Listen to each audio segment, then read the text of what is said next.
So you're like, for me, like you were like the first like super duper famous tattoo artist that because you had this unique style, right? And I feel like that opened up like a whole stack of doors.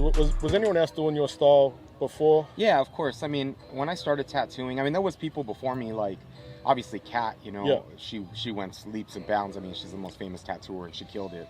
And then there's like Mr. Cartoon, you know, which he did it all without social media. Yeah. But I think for me, like the one thing that's unique about me is that actually social media has been like the biggest contributor to like my career, because I mean, other than like being on Kat's show and stuff, you know, a lot of stuff came out of that.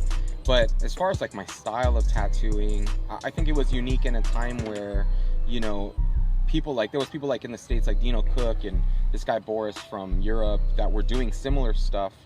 But I think I was just able to get in front of everybody. I think being on television and utilizing social media, kind of being younger. And really, that's what's contributed to my life, you know, and the thing. So like, I feel like that opened up like a lot of doors. Who was like the first like famous person that you tattooed? I mean, I had tattooed like band members and people like that. But what was the one that like took it off? I mean, Kat. Yeah. I mean, I tattooed Kat on her show Ellie Inc. You know, so I owe her a lot, man. Like she's honestly somebody that I really have a lot of respect for. And just giving me that opportunity early on, like I was tattooing like 4 years, to just tattoo her on TV. I don't even think she knew what she was doing just by doing that for me.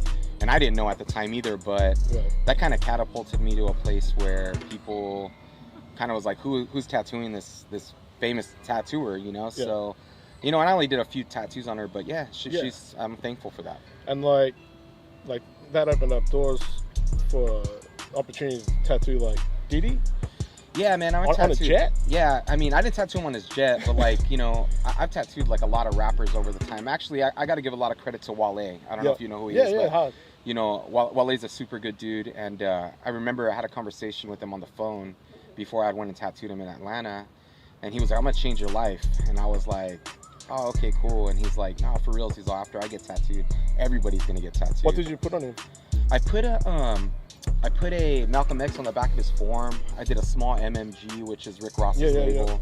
And then I've tattooed him a bunch of times. You know, I did Muhammad Ali on him, and you know, he's actually somebody I feel like I owe. Earlier, he kind of said it, you know, for me. And then after that, I tattooed Drake, and then I tattooed Diddy, and then I tattooed The Game, and it just went on. You know what I mean? Where I tattooed different musicians, and you know, it's pretty crazy to have like these, you know, uber famous people, and like you're like, I know because I've been, you know, tattooed before. It's really kind of, it's a moment between like you and a friend almost. You know what I mean? So it's like it's an intimate thing, and like, you know, you get to see these guys who are, you know, I guess like at a point like they're in a vulnerable, you know what I mean, kind of place. I mean, so it's like, I it's a trust thing, right? Yeah, I tattoo a lot of different people.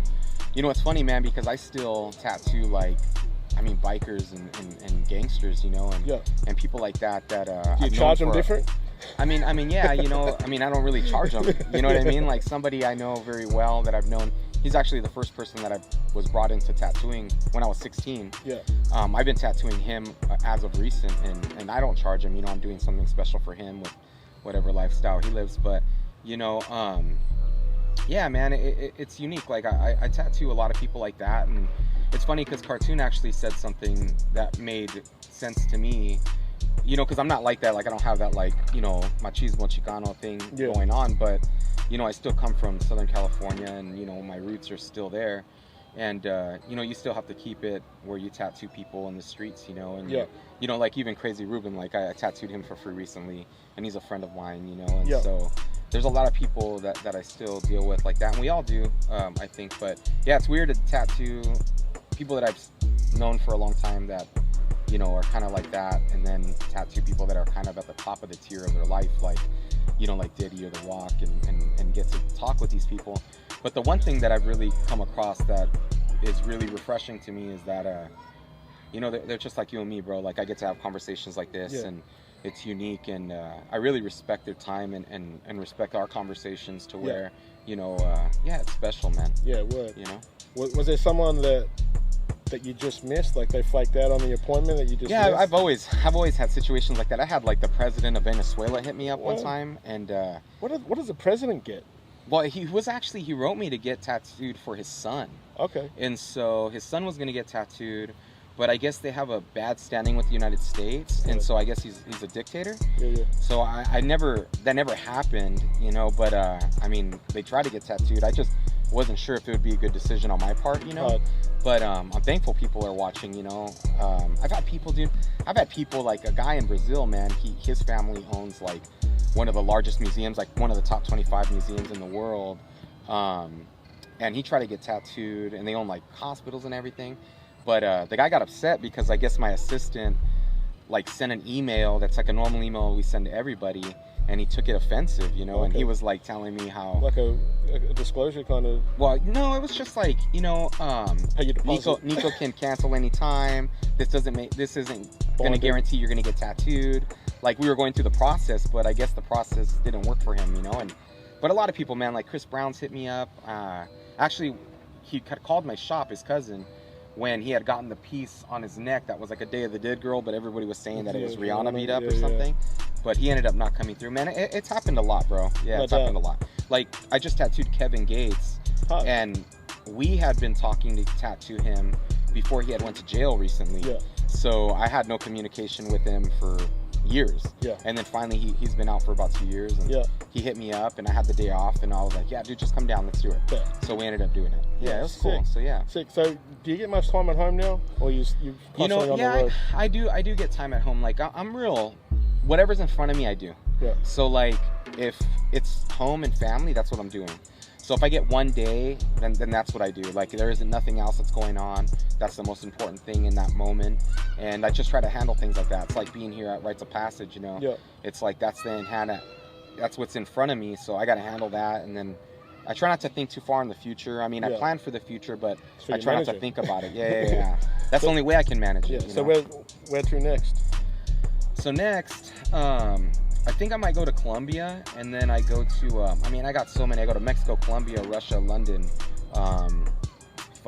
New York. I go to a lot of different places this year. So, yeah, it's just constantly going. I mean, it's weird because sometimes I'm going 100 miles per hour, and then sometimes I pull back and I'm like a lot slower. So, it's always back and forth, you know. But the next thing I think I have going on is I'm doing a real large painting for Montejo, which is like an Anheuser-Busch beer company. They're rebranding. And so I'm doing like an 8x8 foot painting at Dodger Stadium when I get home. Yeah. So yeah, it's gonna be crazy. But like it's gonna be auctioned off, and all the proceeds are gonna go to this town in Mexico where they need water, and so it's all for charity. And you know, I like to do things like that too and give back. You know, so I really try to align myself up with stuff like that. Do you do a lot of that stuff? Try. I try, man. And it's hard, right? You'd be in demand a lot. Yeah. It's hard, man. It's overwhelming, you know, and so. But I'm grateful, man, and I just try to do my best, you know, and treat people well and live the best of my ability. So, like, that's the thing, man, is, like, I think a lot of people don't understand that it's all about energy, and it's all about, like, you know, what you put out is what you get. And, I mean, your heart and your soul and your vibration is the honest thing that is what people can feel. Yeah, man. So it's what you project. Yeah, and so if you're doing something that's positive and projecting, then you're going to get that in return and back. You know? Easy, man. Thank you, dude. Hey, thank you so much, bro. Thank you. Man. Nice meeting you, dude. Easy. Yeah. Awesome.